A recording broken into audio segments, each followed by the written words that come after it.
Praise lord. యెషయా గ్రంథం 50వ అధ్యాయం 2వ వచనం. నా చెయ్యి విమోచింపలేనంత కొరచే అయిపోయినా విడిపించుటకు నాకు శక్తి లేదా?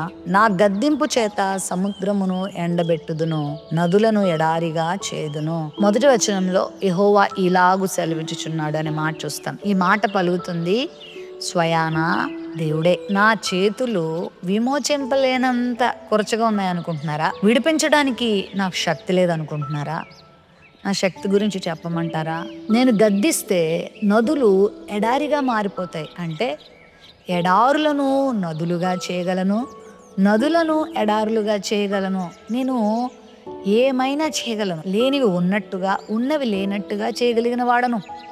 నాకు అసాధ్యమైనది ఏదీ లేదు అని చెప్పటానికే ప్రభు ఇలా మాట్లాడుతున్నాడు. ఆయన హస్తము మనల్ని విమోచింపలేనంత కురచేయింది కాదు, మనం విడిపించలేనంత శక్తి ఆయనకి లేదనుకుంటున్నారా? ఆయన మనల్ని విడిపించగలడు, ఆయన మనల్ని విమోచించగలడని దీని అర్థం. చిన్న కష్టం రాగానే, చిన్న బాధ రాగానే ఇంకా నా పని అయిపోయింది, నేనేమైపోతానో, నా జీవితం ఏమైపోతుందో, నా కుటుంబం ఏమైపోతుందో అంటూ చాలా భయపడిపోతాం, చాలా బెదిరిపోతాం, చాలా కృంగిపోతూ ఉంటాం. అలాంటి సమయంలో దేవుడు కూడా నన్ను వదిలేస్తాడు అనుకుంటాం.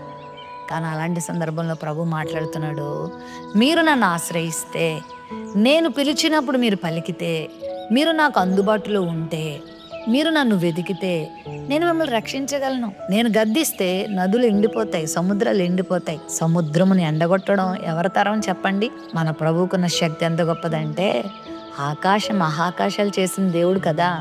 తాను నోటి మాట పలకగానే ఈ పర్వతాలన్నీ సృజించబడ్డాయి. ఒక రాయిని మనము సృజించగలమా? ఒక కొండను సృజించగలమా? దేవుడుకున్నటువంటి శక్తి అపరిమితమైంది. నువ్వు ఆయన ఎందుకు సంకోచిస్తున్నావు? నువ్వెందుకు ఆయన అనుమానిస్తున్నావు? కష్టం వచ్చినప్పుడు నా దేవుడు నన్ను విడిపించడానికి సమర్థుడు అని నమ్మి ఆయన దగ్గరికి రా, ఆయనను ప్రార్థించు, ఆయనను వేడుకో. ఆయనకు అసాధ్యమైంది ఏదీ లేదు. ఆయన గొప్ప కార్యాలు చేసే దేవుడు. నీ అవసరాలు తీర్చే దేవుడు, నీ కోరికలు తీర్చే దేవుడు, నీ కొదువులు తీర్చే దేవుడు. ఒకసారి ఇలానే ఈ వాక్య వర్తమానం వీక్షిస్తూ ఉన్నప్పుడు ఒక సహోదరి చాలా కష్టంలో ఉందట. ఆమె ఒక కిడ్నీ వ్యాధితో బాధపడుతూ ఉంది. డాక్టర్లు అన్నారు, ఈ కిడ్నీ చాలా డ్యామేజ్ అయ్యింది, మరలా ఇంకొకసారి స్కాన్ తీసుకురావాలి, ఈ స్కాన్ అంతా కూడా చాలా అబ్నార్మల్గా ఉంది, మరొకసారి నీకు టెస్ట్ చేయాలని చెప్పి ఆమెను టెస్ట్కి పిలిచారట. ఆ సమయంలో ఈ వాగ్దానం వీక్షిస్తున్నప్పుడు దేవుడు ఆమెతో మాట్లాడుతున్నాడు, నేను నీ జీవితంలో గొప్ప కార్యం చేయగలను అని. ఎప్పుడైతే దేవుణ్ణి ఆశ్రయించిందో, దేవుని మీద ఆధారపడిందో, ప్రభా నా జీవితంలో కార్యం చేయవా, నీ మహిమ కొరకు నేను జీవిస్తానయ్యా అని ఒక చిన్న ప్రార్థన తను కూర్చున్న చోట్ల చేసుకుందట. ఇక్కడ మేము చేసే ప్రార్థనలు ఏకీవించిందంట. దేవుడు ఎంత గొప్ప కార్యం చేశాడంటే, ఆమెకి నెక్స్ట్ చేసిన టెస్ట్లో అన్ని నార్మల్ రిపోర్ట్స్ వచ్చాయి. అంతకు ముందే ఒక 4-5 రోజుల ముందు చేసిన టెస్ట్లో ఆమెకు ఒక భయంకరమైన లోపం ఉందని తెలిసింది. మరలా ప్రార్థన చేసి దేవుని మీద ఆధారపడినప్పుడు నార్మల్ రిపోర్ట్ వచ్చింది. మరలా అనుమానం తీరక మరొక్కసారి చేయించారట, మరలా నార్మల్ రిపోర్ట్ వచ్చింది. ఆమె ఇప్పుడు సజీవంగా క్షేమంగా ఉంది. దేవుని బిడ్డలారా, దేవుని మీద నువ్వు ఆనుకున్నప్పుడు నీ జీవితంలో ఆయన ఏ కార్యమైనా చేయగలడు. నువ్వు ఆధారపడు ఆయన మీద. ఆయన చెప్పినట్టు చెయ్యి, ఆయన ఉండమన్నట్టుగా ఉండు.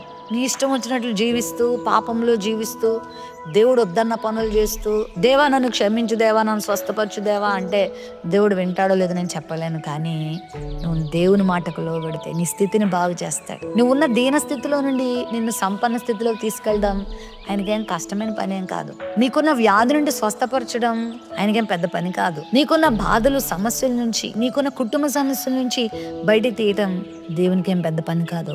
చాలా సులువు. ఆయన చాలా ఈజీగా నీకు ఆ కార్యం చేసి పెట్టగలడు. ఆయనకు అంత శక్తి ఉంది. వస్తావు ఆయన దగ్గరికి, దీనుడవై, దీనురాలవై ప్రభు పాదాలు పట్టుకొని ఆయన దగ్గర వేడుకో, ప్రవ్వా ఇది నా సమస్య, ప్రవ్వా ఇది నా బాధ, ప్రవ్వా ఎదగలేకపోతున్నాను, విశ్వాసంలో వర్ధిల్లలేకపోతున్నాను, నాకు సహాయం చేయి అని నువ్వు ప్రభు దగ్గరకు వచ్చి మొరపెట్టుకుంటే, నీ సమస్య ఏదైనా ప్రభు దగ్గర తీసుకొచ్చి చెప్పుకుంటే దేవుడిని ప్రార్థన వింటాడు, నీ గొప్ప కార్యం చేస్తాడు. తన గద్దింపు చేత సముద్రాలను ఎండగొట్టిన దేవుడు నీ సమస్యను కూడా ఎండగొడతాడు, తొలగిస్తాడు, నిన్ను ఆదరిస్తాడు, నిన్ను నిలబెడతాడు. మహాపరిశుద్ధుడా నీకు స్తోత్రాలు. మాతో మాట్లాడిన నీ మాటలకై వందనాలు ప్రభువా. నీ యొక్క హస్తము కురచైనది కాదు, నీ శక్తి అపరిమితమైనది.